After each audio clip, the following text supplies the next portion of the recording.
नमस्कार विद्यार्थियों, एक बार फिर स्वागत है आपका हिंदी व्याकरण की क्लास में। तो हिंदी व्याकरण में हमारा पाठ संख्या 18 चल रहा था। पाठ का नाम है विशेषण। आज हम इसका भाग 2 करने जा रहे हैं। इसमें हमारा जो रीडिंग पार्ट था वो हमने कंप्लीट कर लिया। आज हम इसके प्रश्न उत्तर करेंगे। तो चलिए देखते हैं, करते हैं स्टार्ट प्रश्न उत्तरों को। तो ये रहा हमारा पहला प्रश्न। निम्नलिखित वाक्यों में टिक या क्रॉस का निशान लगाइए। यहाँ आपने क्या करना है, इस प्रश्न में जो आपको वाक्य दिए हुए हैं इनमें से आपने सिलेक्ट करना है कि कौन सा वाक्य सही है और कौन सा गलत है। सही है उसके सामने आपने टिक मार्क करना है, यानी टिक का निशान लगाना है, सही का निशान लगाना है। और जो गलत है उसके सामने आपने क्या करना है, क्रॉस लगाना है। ठीक है, तो चलिए देखते हैं पहला वाक्य क्या है हमारे पास। संख्यावाचक विशेषण से संज्ञा और सर्वनाम के नाप तोल का पता चलता है। संख्यावाचक विशेषण, तो हमने विशेषण वाला टॉपिक पढ़ा था ना। विशेषण कहते किसे है, संज्ञा या सर्वनाम शब्दों की विशेषता बताने वाले शब्दों को क्या कहते हैं, विशेषण कहते हैं, है ना। तो यहाँ हमारा वाक्य क्या है कि संख्यावाचक, तो हमने संख्यावाचक विशेषण के बारे में पढ़ा था ना कि जिसमें क्या होती है, वस्तु की संख्या दर्शाई जाती है। तो आप ये मान के चलिए कि जिसको हम उन चीजों को संख्यावाचक विशेषण में वो संख्या आती है जिनको हम गिन सकते हैं। जैसे पानी है, पानी को अपने गिन नहीं सकते ना, उसको काउंट नहीं कर सकते, है ना। और जैसे आम है, हम अपने आम लेके हैं तो उसको हम काउंट कर सकते हैं, 1 आम, 2 आम, 3 आम। संतरा है उनको हम काउंट कर सकते हैं। तो जिनको हम काउंट कर सकते हैं, यानी जो गिनती वाले जो शब्द होते हैं वो संख्यावाचक विशेषण के उदाहरण होते हैं। तो यहाँ देखिए, संख्यावाचक विशेषण से संज्ञा और सर्वनाम के नाप तोल का पता चलता है। तो नाप तोल, यहाँ क्या बता रहा है कि नाप तोल का पता चलता है। तो संख्यावाचक विशेषण से क्या है, नाप तोल का पता चलता है। तो यहाँ नाप तोल का पता नहीं चलता, संज्ञा या सर्वनाम संज्ञा या सर्वनाम शब्दों के संख्या का पता चले, वहां क्या होता है, संख्यावाचक विशेषण होता है। तो ये हमारा सेंटेंस क्या है, होगा, तो इसलिए इसमें हम क्या करेंगे, क्रॉस। ठीक है, नेक्स्ट है सार्वनामिक विशेषण संज्ञा की विशेषता बताते हैं। सार्वनामिक विशेषण, जो सार्वनामिक विशेषण है वो क्या है, संज्ञा की विशेषता बताते हैं। किसकी बताते हैं, सार्वनामिक विशेषण। तो जो ये बात बिल्कुल सही है, जो सार्वनामिक विशेषण होती है वो क्या होती है, संज्ञा शब्द से पहले आकर उनका अर्थ बताती है। तो वो क्या होती है, सार्वनामिक विशेषण होते हैं। जैसे कि हमने वाक्य लिखा, वह लड़का बहुत अच्छा है। तो वह लड़का, लड़का क्या है, संज्ञा शब्द है, और वह क्या हो गया, सर्वनाम शब्द हो गया। तो सार्वनामिक विशेषण संज्ञा की विशेषता बताते हैं। तो ये सेंटेंस बिल्कुल सही है, तो इसलिए इसमें हम क्या करेंगे, टिक। नेक्स्ट, परिमाणवाचक विशेषण मात्रा का बोध कराते हैं। परिमाणवाचक विशेषण, जो परिमाणवाचक विशेषण होते हैं वो मात्रा का बोध कराते हैं। जैसे कि 1 kilo, 2 kilo, 3 kilo, 5 kilo, 10 kilo, quintal, इस तरीके के जो होते हैं वो क्या कहलाती है, वो परिमाणवाचक विशेषण होते हैं। 1 लीटर, 2 लीटर। तो परिमाणवाचक विशेषण मात्रा का बोध करवाती है, यानी कितनी मात्रा में है। तो परिमाणवाचक विशेषण क्या बोध करवाती है, मात्रा का बोध करवाती है। तो ये हमारा सही वाक्य। नेक्स्ट है, विशेषण के 5 भेद होते हैं। विशेषण के 5 भेद होते हैं। तो विशेषण के 5 भेद होते हैं क्या, विशेषण के 5 नहीं 4 भेद होते हैं। कितने होते हैं, 4। कौन कौन से, संख्यावाचक विशेषण, सबसे पहले होता है गुणवाचक विशेषण, फिर संख्यावाचक, फिर परिमाणवाचक, और लास्ट में होता है सार्वनामिक विशेषण। तो संख्या के 4 भेद होते हैं, 5 नहीं होते। तो ये हमारा सेंटेंस जो क्या है, रॉन्ग है। तो इसलिए इसमें हम क्या करेंगे, क्रॉस। ठीक है, नेक्स्ट, विशेषण की 3 अवस्थाएं होती है। तो विशेषण की 3 अवस्थाएं होती है। तो विशेषण की ये बात बिल्कुल सही है, विशेषण की 3 अवस्थाएं होती है। कौन कौन सी, मूलावस्था, उत्तरावस्था और उत्तमावस्था। कौन कौन सी अवस्था होती है, मूलावस्था, उत्तरावस्था और उत्तमा अवस्था। तो ये बात बिल्कुल सही है कि विशेषण की कितनी अवस्थाएं होती है, 3 होती है। तो इसलिए इसमें हम क्या करेंगे, 3। ठीक है, नेक्स्ट प्रश्न संख्या 2। उचित में सही का निशान लगाना है, उचित विकल्प में सही का टिक लगाना है। अब देखिए यहाँ हमारे पास पहला शब्द है 3 आम।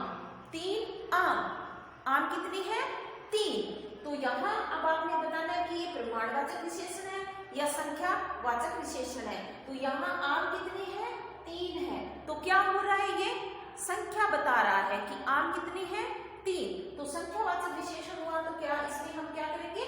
संख्यावाचक विशेषण 3 आम संख्यावाचक विशेषण का उदाहरण है। तो हम किसमें टिक करेंगे? संख्यावाचक विशेषण है। 20 गज जमीन प्रमाणवाचक विशेषण या संख्यावाचक विशेषण। अब देखिए इसमें 20 संख्या तो दे रखी है, लेकिन गज जमीन, अब गज जमीन को हम वैसे काउंट कर सकते हैं कि 1 2 3 4 या 20 वैसे गज काउंट कर सकते हैं। तो वैसे अपने उसको अपने काउंट नहीं कर सकते। तो ये क्या हो गया, जो गज से संबंधित जो भी वाक्य होते हैं वो किस में आते हैं? प्रमाणवाचक संख्यावाचक प्रमाणवाचक विशेषण में काउंट किए जाते हैं। ठीक है। नेक्स्ट 2 किलो चावल। 2 किलो चावल प्रमाणवाचक या संख्यावाचक विशेषण का उदाहरण होगा 2 किलो चावल। अब देखिए यहाँ संख्या तो दी हुई है, अब आपने संख्या को सीधा संख्या को देखेंगे 2 किलो। 2 किलो तो 2 को देखेंगे, अगर सीधा 2 होता तो क्या हो जाता? संख्यावाचक विशेषण का उदाहरण होता। लेकिन क्या दे रहा है कि 2 किलो चावल। अब 2 किलो चावल को अपने काउंट कर सकते हैं क्या? संख्या में वो कितने हैं? नहीं कर सकते ना। तो ये किसका उदाहरण हुआ? प्रमाणवाचक विशेषण का उदाहरण हुआ। तो इसलिए इसमें हम क्या करेंगे? प्रमाणवाचक विशेषण। ठीक है। नेक्स्ट कुछ लोग, क्या हो गया?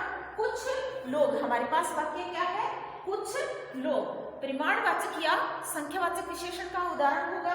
किसका होगा? कुछ लोग। तो यहाँ लोग कितने हैं पता नहीं, इसमें इतना पता नहीं है, बस कुछ लोग हैं ये हमें पता है कि यानी काउंट पर्टिकुलर संख्या नहीं लिख रही। अगर यहाँ लिखा होता कि 10 लोग तो 10 लोग वहां क्या हो जाती? संख्यावाचक विशेषण का उदाहरण हो जाता। लेकिन यहाँ क्या लिखा हुआ है?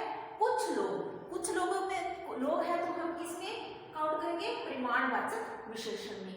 2 लड्डू। अब लड्डू कितने हैं? 2। तो हमें यहाँ लड्डुओं की संख्या पता चल रही है कि कितनी संख्या में है। कितने हैं? 2 लड्डू है। तो ये क्या हो गया? संख्यावाचक विशेषण का उदाहरण हो गया। थोड़ी चीनी। अब थोड़ी चीनी, अब थोड़ी का मतलब तो थोड़ी तो हम अलग अलग नजरिए होते हैं ना। थोड़ी कोई लोग तो कुछ इतनी सी को थोड़ी मानेंगे, कुछ इतनी को भी थोड़ी मान सकते हैं, कुछ इतनी को भी थोड़ी मान सकते हैं, कुछ इतनी को भी थोड़ी मान सकते हैं। तो यानी कि थोड़ी चीनी, थोड़ी चीनी क्या आ जाएगा? किसमें काउंट करेंगे हम? संख्या तो है नहीं इसमें, तो ये किसमें आएगा? प्रमाणवाचक विशेषण का उदाहरण होगा। थोड़ी चीनी ये किसका होगा? प्रमाणवाचक विशेषण का उदाहरण होगा। ठीक है। नेक्स्ट प्रश्न संख्या 3, निम्नलिखित शब्दों से बने उचित विशेषण शब्द में टिक का निशान लगाइए। आपने यहाँ शब्द पढ़ना है, ये यहाँ शब्द दिए हुए हैं और इससे संबंधित बनने वाले शब्द पे आपने क्या करना है? सही का निशान लगाना है। अब देखिए जैसे कि पढ़ना, पढ़ना क्या है? क्रिया है। पढ़ाई भी क्या हो गई? पढ़ाई कर रहे हैं, पढ़ाई भी क्या हो गई? क्रिया हो गई। अब यहाँ देखिए पढ़ना, पढ़ाकू, पढ़ाई, पढ़ाई क्या हो गई? क्रिया करना, यानी क्रिया हो रही है। लेकिन क्या है? पढ़ाकू। ऐसे बोलते हैं ना कई बार कि वह तो बड़ा पढ़ाकू है। पढ़ाकू यानी वह तो बड़ा, उसकी क्या होगी? जैसे राम तो बड़ा पढ़ाकू लड़का है, तो राम की विशेषता क्या हो गई? पढ़ाकू। तो पढ़ाकू विशेषण। तो यहाँ क्या होगा? हमारा पढ़ाकू जो शब्द है वो सही होगा। तो इसलिए पढ़ना, पढ़ाकू। नेक्स्ट है गर्मी, गर्माहट या गरम। जो जैसे कि चाय तो बहुत गर्म है, तो गर्म क्या? चाय की विशेषता होगी। गर्म क्या होगी? चाय की विशेषता। तो जो शब्द किसी वाक्य में किसी वस्तु की विशेषता बताए वो क्या कहलाती है? विशेषण कहलाते हैं। तो चाय गर्म है तो क्या होगा? हमारा गर्म जो शब्द है, गर्मी का गर्म जो शब्द है वो क्या हो गया? विशेषण होगा। ठीक है। नेक्स्ट शहर, शहर का शहरीपन या शहरी, यानी जो शहर में रहता है, ऐसे कहते हैं ना कि जैसे कि वह तो अब शहरी बाबू है, या इस तरीके से कोई वाक्य बोले जाते हैं। तो ये क्या हो गया? शहरी हमारा विशेषण शब्द होगा। ठीक है। नेक्स्ट गुण, गुण का गुणवान या गुणी, गुणवान या गुणी। तो वैसे बोलते हैं ना, कई बार कई वाक्य बोलते हैं कि वो तो गुणवान है, बड़ा ही गुणवान व्यक्ति है। तो क्या होगा, गुणवान हमारा क्या होगा, विशेषण शब्द होगा। तो यहाँ गुणवान पे हम टिक लगाएंगे, ठीक है। नेक्स्ट यह ऐसा या फिर यह का क्या होगा, ऐसा या फिर ये होगा। तो यह यानी ऐसा, जैसे अपने बोलते हैं ना कई बार यह ऐसा है, यह ऐसा है, तो यानी कि यह का विशेषण शब्द क्या होगा, ऐसा, ठीक है। नेक्स्ट भीतर, भीतर यानी अंदर की बात हो रही है, भीतर यानी अंदर। तो भीतर, भीतरी या फिर भीतरी क्या होगा, तो भीतरी होगा, क्या होगा, भीतरी। ये अशुद्ध रूप है इसका, भीतर भीतरी का अशुद्ध रूप है। देखना, दिखावटी या फिर दिखावा। देखना का क्या होगा, दिखावटी या दिखावा। देखना, देखना का क्या होगा, देखना का विशेषण शब्द बताना है आपने, देखना, दिखावटी या दिखावा। तो ऐसे बोलते हैं ना कि कई बार ये तो बड़ा ही दिखावटी कर रहा है, दिखावटीपन है इसमें, तो दिखावटी, देखना का दिखावटी क्या होगा, विशेषण रूप होगा, ठीक है। नेक्स्ट मैं, मेरे जैसा या मुझसा, मैं मेरे जैसा या मुझसा। तो केस क्या होगा, मेरे जैसा नहीं होगा, तो क्या होगा, मैं से, मैं का विशेषण शब्द क्या बनेगा, मुझसा। मुझसा यानी जो मेरे जैसा है उसे ही बोला जाता है मुझसा, ठीक है। तो इस तरीके से आपने ये प्रश्न कंप्लीट करने हैं। एक बार दोबारा रिपीट कर लेते हैं, फटाफट रिपीट करेंगे। इसमें क्या करना है, सही वाक्य पे टिक का निशान लगाना है। तो पहला वाक्य है हमारे पास, संख्यावाचक विशेषण से संख्या और सर्वनाम के नामतोड़ का पता चलता है। तो ये बात गलत है, तो इसलिए इसमें हमने क्या कर दिया, क्रॉस। नेक्स्ट है, सार्वनामिक विशेषण संज्ञा की विशेषता बताते हैं। तो ये बात बिल्कुल सही है, ठीक है। नेक्स्ट, परिमाणवाचक विशेषण मात्रा का बोध कराते हैं। परिमाणवाचक विशेषण क्या है, मात्रा का बोध करवाते हैं। तो ये बात बिल्कुल सही है। विशेषण के 5 भेद होते हैं। तो विशेषण के कितने भेद होते हैं, 4 होते हैं, 5 नहीं होते। तो इसलिए ये क्या होगा, गलत। विशेषण की 3 अवस्थाएं होती है। तो ये बात बिल्कुल सही है, विशेषण की 3 अवस्थाएं होती है। नेक्स्ट, उचित विकल्प में सही का निशान लगाइए। 3 आम परिमाणवाचक संख्या, परिमाणवाचक विशेषण या संख्यावाचक। 3 आम, कितने आम, 3 आम। तो संख्यावाचक विशेषण का उदाहरण होगा 20 गज जमीन। तो 20 संख्या तो है 20, लेकिन गज आ रहा है, तो गज क्या है, काउंट नहीं की जा सकती कि कितना कैसे होता है, मतलब उसको 1 या 2 3 4 ऐसी संख्या में काउंट नहीं कर सकते। तो ये परिमाणवाचक संख्या का उदाहरण होगा, परिमाणवाचक विशेषण का उदाहरण होगा, ठीक है। नेक्स्ट, 2 किलो चावल। अब चावल कितने किलो है, 2 किलो है, लेकिन अपने चावल को काउंट, 2 किलो चावल को काउंट कर सकते हैं कि वो संख्या में कितने हैं, नहीं कर सकते ना। तो वो भी हमारा, ये भी हमारा क्या हुआ, परिमाणवाचक विशेषण का उदाहरण हुआ। तो इसलिए हमने क्या किया, परिमाणवाचक विशेषण। नेक्स्ट है, कुछ लोग परिमाणवाचक विशेषण या संख्यावाचक विशेषण। लोग कितने हैं, कुछ है, कुछ पता नहीं कि कितने लोग हैं, यानी पर्टिकुलर संख्या नहीं दी हुई, इसलिए क्या हो गया, ये भी हमारा परिमाणवाचक विशेषण का उदाहरण हुआ, ठीक है। नेक्स्ट, 2 लड्डू। लड्डू कितने हैं, 2, संख्या पता चल रही है ना कि लड्डू कितने हैं, 2 है। तो ये हमारा संख्यावाचक विशेषण का उदाहरण होगा, ठीक है। नेक्स्ट, थोड़ी चीनी। चीनी की मात्रा कितनी है, थोड़ी, थोड़ी इतनी भी हो सकती है, इतनी भी हो सकती है, इतनी भी हो सकती है, तो फिक्स नहीं है ना। तो ये क्या हो गया, थोड़ी चीनी परिमाणवाचक विशेषण। अगर यहाँ लिखा होता 2 किलो चीनी, तो भी वो क्या किसमें काउंट होती, परिमाणवाचक विशेषण में काउंट होती। नेक्स्ट है, निम्नलिखित शब्दों से बने उचित विशेषण शब्द में टिक्का निशान लगाइए। पढ़ना से पढ़ाकू विशेषण बनेगा, गर्मी से गर्म विशेषण शब्द बनेगा, शहर से शहरी विशेषण शब्द बनेगा, और गुण से गुणवान विशेषण शब्द बनेगा। यह से ऐसा विशेषण बनेगा, और भीतर से भीतरी विशेषण शब्द बनेगा। देखना से दिखावटी विशेषण शब्द बनेगा, और मैं से मुझसा विशेषण शब्द बनेगा, ठीक है। तो इस तरीके से आपने ये प्रश्न संख्या 1 से लेकर 3 तक कंप्लीट करने हैं। उसके बाद प्रश्न संख्या 4 में देखिए क्या करना है। प्रश्न संख्या 4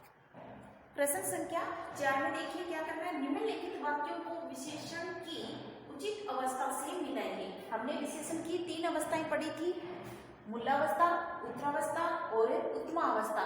मूलावस्था में क्या होता है, किसी एक व्यक्ति की पर्टिकुलर उसकी विशेषता बताना, वो मूलावस्था होता है। नेक्स्ट है उत्तरावस्था। उत्तरावस्था यानी दो के बीच में कंपैरिजन करना, यानी दो के अंदर कंपैरिजन करके बताना कि वो अच्छा है या कम है, ज्यादा है, इस तरीके से। उत्तमावस्था यानी किसी के साथ उसकी उपमा की जाए, तो उपमा उसमें क्या होता है, उत्तमा अवस्था का उदाहरण होता है।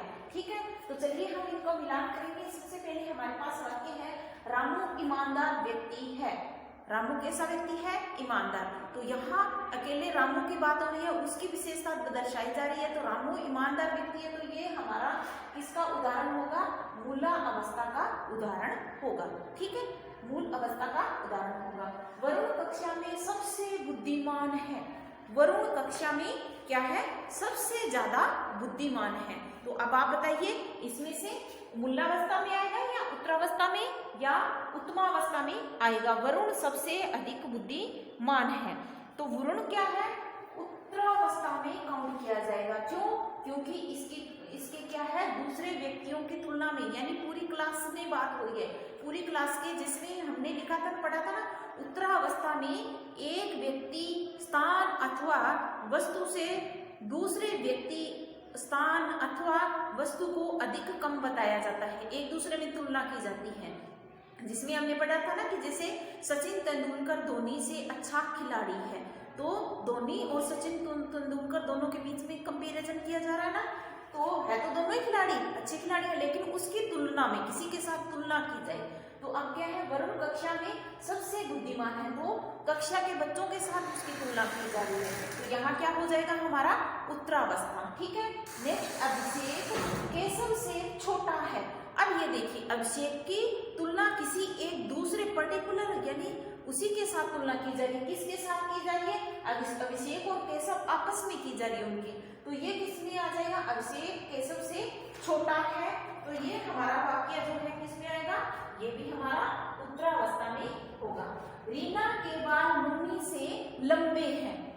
इधर वाली साइड में हमारे पास वाक्य है कि रीना के बाल मम्मी से लंबे हैं, तो यहाँ रीना के बाल क्या है, उसकी मम्मी से लंबे हैं, यानी मम्मी की तुलना में उसके बाल ज्यादा लंबे हैं, तो मम्मी के साथ मम्मी के बालों के साथ उसके बालों की तुलना की जा रही है, तो ये हमारा उत्तमावस्था में आ जाएगा, यानी उत्तम अवस्था में है, श्रेष्ठ अवस्था में है, तो इसलिए ये हमारा उत्तमावस्था का उदाहरण होगा। अमिताभ बच्चन सबसे अच्छा अभिनेता है। अमिताभ बच्चन सबसे अच्छा अभिनेता है। अमिताभ बच्चन की क्या की जा रही है, तुलना की जा रही है, किसके साथ, अभिनेताओं के साथ, तो सबसे अच्छा अभिनेता है, तो ये हमारा किसमें आएगा, उत्तमावस्था में आएगा। आम रसीला फल है, तो आम, अकेले आम की बात हो रही है कि आम एक रसीला फल है, तो ये हमारा किसका उदाहरण होगा, ये मूला अवस्था का उदाहरण होगा। ठीक है, तो इस तरीके से आपने ये मिलान वाला प्रश्न संख्या 4 कंप्लीट करना है। नेक्स्ट है प्रश्न संख्या 5। इसमें आपने क्या करना है, बिल्कुल आसान है, ये आप अपने होमवर्क में कंप्लीट करोगे। कोष्टक में दिए गए शब्दों के सही रूप से खाली जगह भरिए। यहाँ आपको कोष्टक में सामने शब्द दिए हुए हैं, तो उनसे संबंधित सही वाक्य को आपने भरना है। जैसे कि एक आपके लिए कंप्लीट किया गया है, कपिल मेरा भाई है, तो उससे संबंधित किस तरीके से हमें करना है, तो ये आपको तरीका दिया हुआ है, इसी तरीके से आपने कंप्लीट करना है। पर्वत की चोटियां खाली जगह थी, कैसी थी, बर्फ को अगर विशेषण में बदलेंगे तो क्या होगा, बर्फीली, है ना। पर्वत की चोटियां बर्फीली थी। आप तो स्पेस कामों में लगी रहती है। घर काम लिखोगे तो क्या होगा, घरेलू कामों में लगी रहती है। तो इस तरीके से आपने ये प्रश्न संख्या 5 आपने कंप्लीट करना है। उसके बाद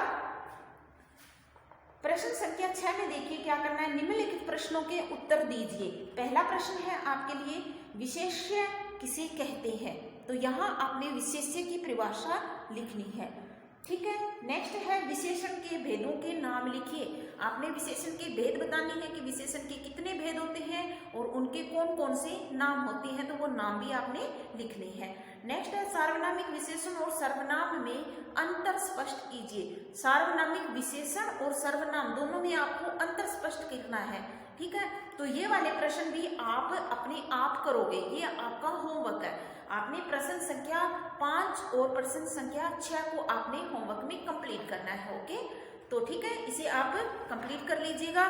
तो ये हमारा पाठ संख्या 18 विशेषण रीडिंग पार्ट भी कंप्लीट और प्रश्न उत्तर भी कंप्लीट। अगर कुछ नहीं समझ में आया तो आप मेरे से दोबारा पूछ सकते हो, ओके। जय हिंद, जय भारत।